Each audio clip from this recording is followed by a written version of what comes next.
can't shake this little thing that, it's Jesus who suffered his persecution and said, because they hate me for no reason, just because of the Father that sent me, as if they're just spiritually inclined to war against the Father that sent him.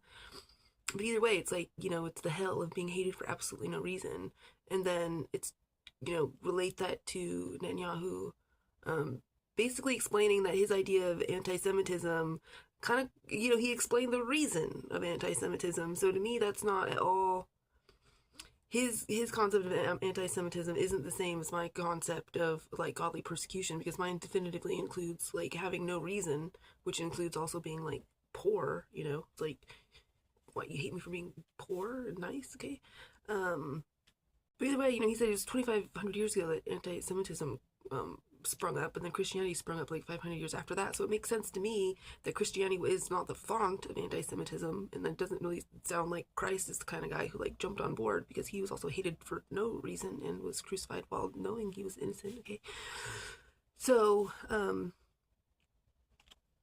how we know that Christianity, well, it it lends to my my side, that we can use that to say that Christianity was built again as a tower against that kind of persecutory situation that he calls anti-Semitism. But I just don't like the way he explains it as like kind of like then this effect of this diaspora where you're prominent and enviable, but then weak and vulnerable. It's like I don't see how those two.